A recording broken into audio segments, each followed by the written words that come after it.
বহুকোষী জীবের এক অদ্ভুত বৈশিষ্ট্য হল বিভিন্ন প্রজাতির জিনোমের আকারে অর্থাৎ ডিএনএর পরিমাণে এক ব্যাপক বৈচিত্র্য পরিলক্ষিত হয়। এই বিভ্রান্তিকর পর্যবেক্ষণ বহু দশক ধরে সি ভ্যালিউ প্যারাডক্স নামে পরিচিত। এই প্যারাডক্স কেন এবং এর সমাধান কি, সেই প্রশ্নের উত্তর খুঁজব এই ভিডিও সিরিজে। বেশ, তাহলে চলুন এই ব্যাপারটার একটু গভীরে যাই। দেখুন, প্রথম দিকে একটা সাধারণ ধারণা ছিল, যেটা শুনতেও বেশ যৌক্তিক লাগে। ভাবা হতো যে একটা জীব যত জটিল হবে তার জিনোমের আকারও তত বাড়বে। এই যে দেখুন, এই স্লাইডটা ব্যাপারটা খুব সুন্দরভাবে দেখাচ্ছে। মানে একটা বড় পরিসরে দেখলে এই নিয়মটা কিন্তু বেশ পরিষ্কার। যেমন সবচেয়ে ছোট জিনোম থাকে ভাইরাসের, তার থেকে বড় হয় ব্যাকটেরিয়ার মতো প্রোক্যারিওটসদের, আর সবশেষে আমাদের মতো ইউক্যারিওটদের জিনোম হলো সবচেয়ে বড়। দেখতে গেলে এটা তো খুবই সোজা আর যুক্তিসঙ্গত একটা ব্যাপার। কিন্তু বিজ্ঞানের জগতে যা কিছু এত সরল মনে হয়, প্রায়ই দেখা যায় তা অতটাও সরল নয়। আর ঠিক তাই হলো এখানেও।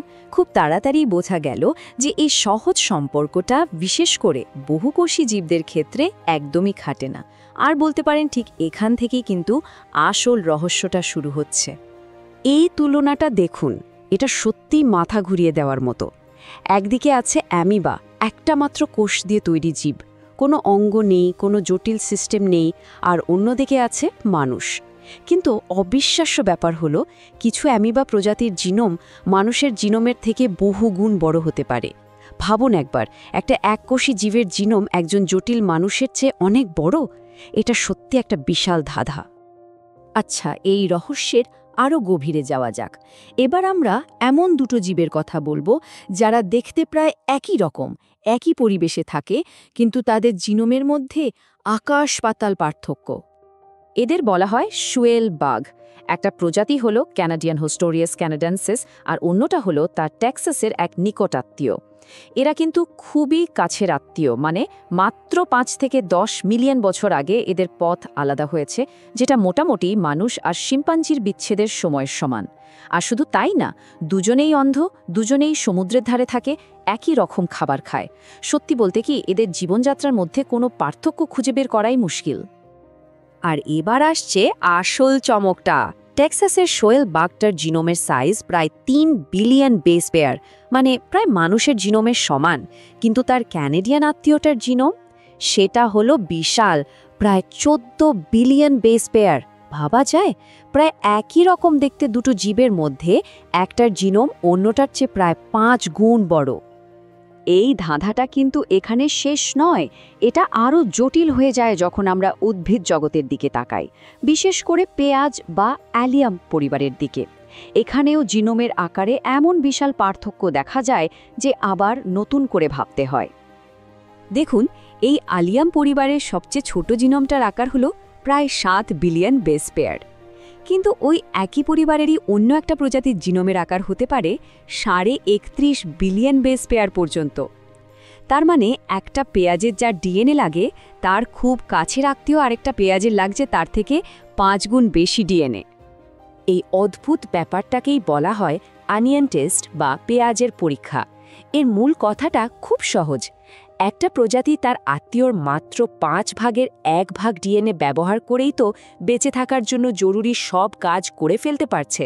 তাহলে যদি সব ডিএনএরই কোনো না কোনো কাজ থাকতো, তাহলে ওই বিশাল বাড়তি ডিএনএগুলোর কাজ কি, সেটা একটা বড় প্রশ্ন হয়ে দাঁড়ায়। চলুন এবার খুব দ্রুত প্রকৃতির আরও কিছু চরম আর অবিশ্বাস্য উদাহরণ দেখে নিই। এগুলো দেখলে এই প্যারাডক্সের বিশালতাটা আরও পরিষ্কার হয়ে যাবে। প্রথমে দেখা যাক পাফার ফিশকে। এটা কিন্তু একটা বেশ জটিল মেরুদণ্ডী প্রাণী। এর মস্তিষ্ক আছে, চোখ আছে, সব অঙ্গ প্রত্যঙ্গই আছে। অথচ এর পুরো জেনেটিক কোডটা মাত্র 500 মিলিয়ন বেস পেয়ারের একটা আশ্চর্য রকম ছোট জিনোমের মধ্যে ফিট হয়ে গেছে। এর ঠিক উল্টো দিকে আছে ক্রিল, ছোট্ট একটা সামুদ্রিক প্রাণী, কিন্তু এর জিনোমের আকার শুনলে অবাক হতে হয়। 48 বিলিয়ন বেস পেয়ার। এটা মানুষের জিনোমের চেয়েও প্রায় 16 গুণ বড়। প্রাণীজগতের মধ্যে সবচেয়ে বড় জিনোমের রেকর্ডটা কিন্তু মার্বেলড লাংফিশের।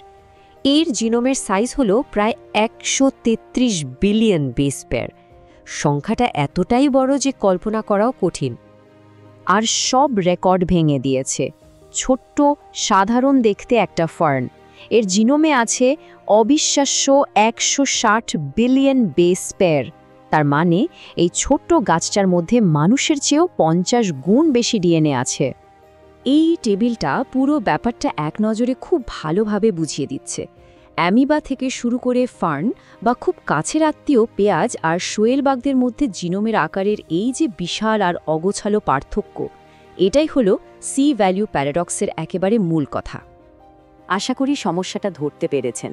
যদি আমাদের জিনোমের সমস্ত ডিএনএ কার্যকরী হয়, তাহলে আমাদের ব্যাখ্যা করতে হবে কোনো প্রজাতির পেঁয়াজের কেন 31.5 বিলিয়ন বেস পেয়ার প্রয়োজন, অন্য এক প্রজাতির পেঁয়াজের 7 বিলিয়ন হলেই চলে, পাফার ফিশের 500 মিলিয়ন হলেই চলে, কিন্তু লাংফিশের 133 বিলিয়ন বেস পেয়ার্স প্রয়োজন।